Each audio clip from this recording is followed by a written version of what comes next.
every country in the world operating is resources that's been pulled from Africa. Everyone benefits but Africa. So Africa doesn't need to be saved. Africa's the one doing the saving.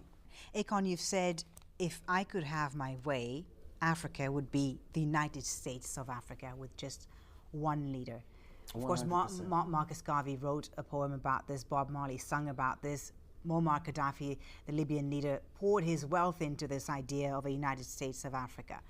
But really, is it, when you look at Africa today, a continent of over 1 billion people, over 2,000 different languages, is it realistic? Well, first of all, I think it has to be our generation and the generation that come after us to achieve it.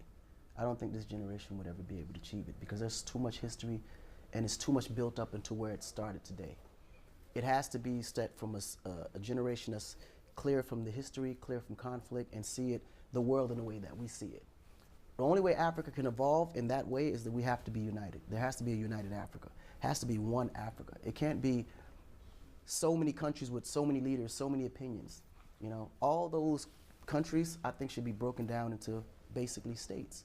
And there should be one president, and he or she should be democratically elected by all Africans to do what's best for Africa. But I mean, in just one country already, it's so difficult to have a democratic election. How do you have a democratic election in a so-called United States of Africa? How do you do that? It's not hard. I mean, listen, if China can do it, and they don't even have a democratic election. So maybe what? So you know maybe what? Democracy is something that Africa doesn't need. Africa, maybe it has to be another form of rule. There has to be elections. If you want to keep Africa stable, there has to be elections. All we need is Africans to be able to govern themselves. What's stopping Africa from governing themselves now and creating that one Africa is that there's still foreigners in certain areas that still control Africa. You know, prime example, the former colonial powers. Francophone countries. If the French just get out the way, we can really be okay. But a lot of the wars is set up from influences. Are you interested in getting into politics one day? Absolutely not. Hell no. Why is that? I mean, you have all these great ideas, but Listen, not interested. I would prefer to be the guy standing next to the president. I would never want to be a president. Akon, you... The same thing we can do in Kenya. We need a borderless continent. We need a continent with one currency. We need a continent with one parliament, which has got teeth and it will bite and hold the executives in countries accountable. And ultimately, we need one African president. We need United States of Africa. We supported and we continue to support those ideals of brother leader Gaddafi. We are following in the footsteps of those leaders. We are not saying they were perfect, some of them, but there are a lot of teachings that come from our leaders in the continent which we can follow because we think they will unite us. This thing was the one thing called Africa. This was one thing. It was divided by colonizers. These borders are artificial borders imposed on us by colonizers. Why do you want to behave like you are owning colonizers' properties? These borders are colonizers' properties, they are not ours. Let us go back to African unity. We want one voice, one Africa. We must stop doing away with African hate, which was... Even after 40 years in power, Libya's Colonel Gaddafi has some bold ambitions. His ideas for African unity involve the creation of a United States of Africa. As thousands of Africans continue to head north in search of a better life in Europe, he also has strong views on immigration. The Libyan leader is attending the G8 summit in Rome. Before leaving for Italy, he spoke to Euronews from Tripoli. Colonel Muammar Gaddafi, welcome to Euronews. Let's speak about the recent African Union summit. The main theme was the question of poverty in Africa. You're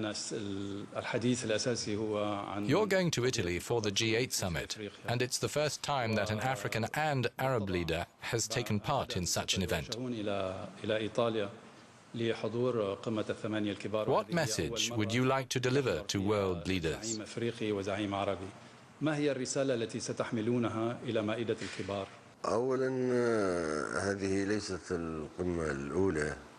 Firstly, this summit is not the first. There have been others too that have attempted to mark Africa's presence.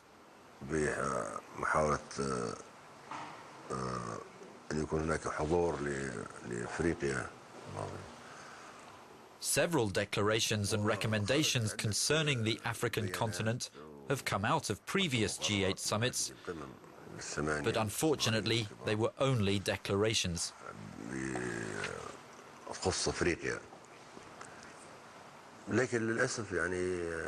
Personally, I don't expect this summit to be any different from previous ones.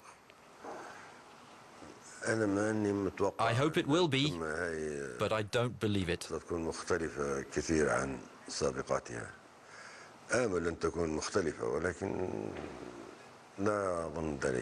Allow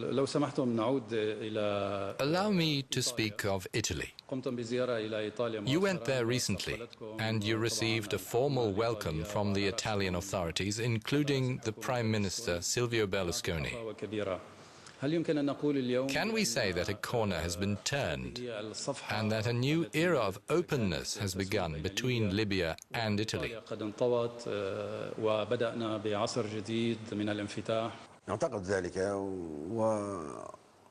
Yes, I think so. And it's in both Italy and Libya's interests, as well as those of the Mediterranean basin, Europe, Africa, world peace and cooperation between states. We need to move on from this terrible past to open a new era of cooperation and friendship, to be able to apologize for what happened and compensate people who suffered from the colonial era. And that's what's happened. There have been apologies and compensation has been agreed upon. We can't do better than that.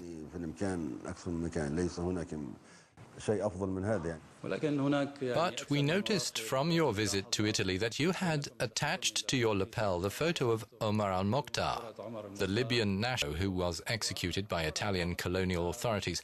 That gesture was perceived as provocative. What did you mean by such a move?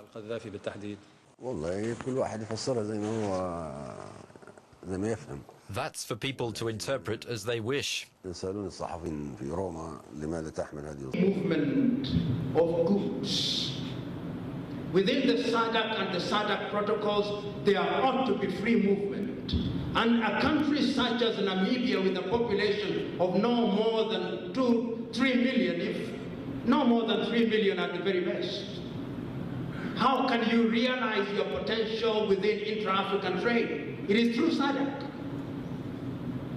Namibia can identify her niche, and within SADC, immediately you have 60 million South Africans, immediately you have the Angolan population, you have a market of 100 million. And how do you achieve that? To remove tariff and non-tariff barriers. How do you achieve that? To ensure that there is free movement of labor. How do you achieve that? To ensure that we produce items that can be sold here.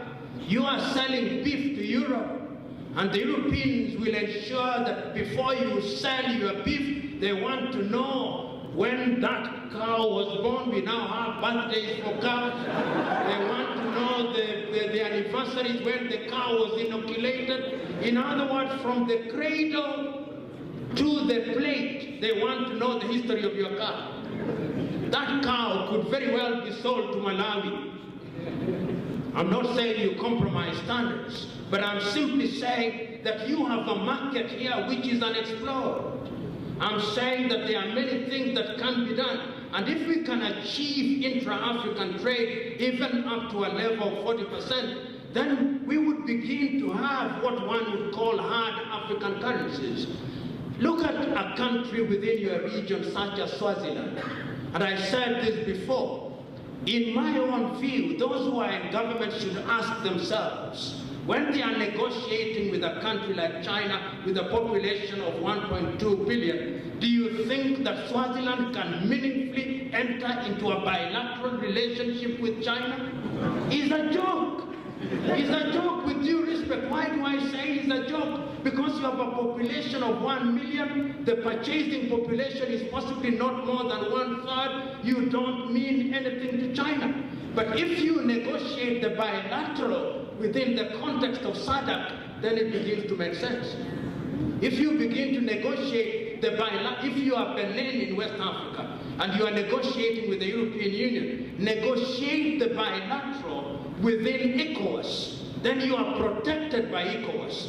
But what happens is that the Chinese are very clever people. They'll always have two agreements. One is the Chinese version, which is the authentic version, and which sometimes has details that you don't have in the English version. So that when it comes to interpretation, they go back to the Chinese version. And you lose 10 out of 10 times.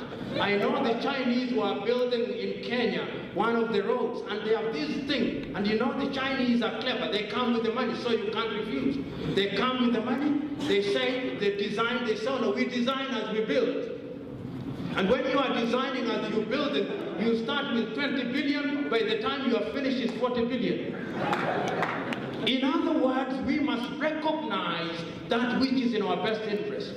Several years ago, in 1998, as a young student of the WTO rules, I was invited to a meeting in Grand Bassam in Cote d'Ivoire by the office of the Prime Minister of Cote d'Ivoire. And what amazed me is that that meeting was a meeting of French-speaking West African countries guided by France on what position the France and the French-speaking countries were going to take at the high-level conference in Seattle in the United States of America. How?